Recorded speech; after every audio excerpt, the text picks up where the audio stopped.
Hello everyone, welcome to Envirotrics. मैं हूं doctor Savita कलशन और आज के इस शॉर्ट वीडियो में हम बात करने वाले हैं ई वेस्ट इन इंडिया।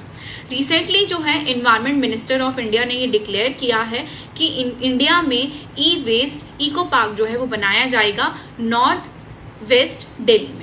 नेक्स्ट अगर हम बात करें कि ई वेस्ट क्या होता है, ई वेस्ट जो है आपका इलेक्ट्रॉनिक वेस्ट होता है जो सबसे ज्यादा जनरेट होता है आपके कंप्यूटर सेक्टर से, दैट इज द 70%।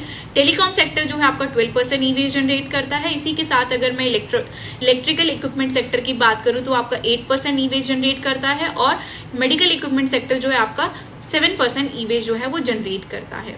इंडिया जो है वो थर्ड लार्जेस्ट एमिटर है after the China and USA with 3 million metric ton of e waste according to FY report 2024। Next अगर हम बात करें कि इंडिया में कौन कौन से ऐसे मैनेजमेंट मेथड हैं, तो वो है आपका लैंडफिल मेथड, इंसिनरेशन मेथड जिसमें हाई टेम्परेचर पे 82,000 डिग्री सेल्सियस पे ई वेस्ट को क्या करा जाता है, बर्न किया जाता है। और आपका नेक्स्ट आता है रिसाइकलिंग सेक्टर। चैलेंजेस की अगर मैं बात करूं, ई वेस्ट जो है वो जनरेट करता है lots of heavy metal that is lead, mercury, cadmium और निकल।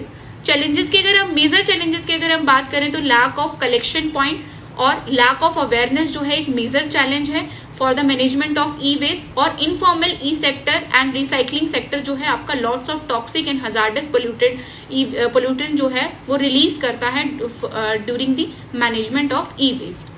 Next informal e waste sector और मार्केटिंग की अगर हम बात करें तो इंडिया जो है उसका पार्ट है चाइना, इंडिया, पाकिस्तान, वियतनाम और फिलीपीन जो है वो इनफॉर्मल ई वेस्ट मार्केट है।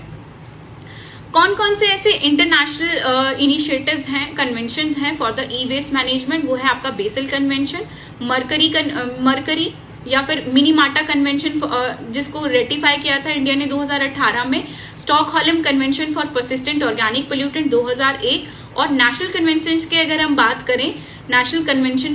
बात करें तो वो है आपका ई वेस्ट मैनेजमेंट रूल 2022 जिसको रेटिफाई किया गया था या जो फोर्स में लाया गया था अप्रैल 2023 में। ईपीआर जो है इसका एक मेजर इंपॉर्टेंट फैक्टर है, that is the extended the producer responsibility. और इसी के साथ अगर मैं बात करूं तो इंडिया में हजार्डस मैनेजमेंट रूल 2016 में जो है वो लाया गया था फॉर द वेस्ट मैनेजमेंट और national action plan for chemical waste management जो है वो भी एक इम्पॉर्टेंट प्लान है for the e waste management. So e waste जो है वो कम से कम जनरेट करना है फॉर द सस्टेनेबल फ्यूचर। अगर वीडियो पसंद आए तो प्लीज फॉलो जरूर करें। Thank you so much.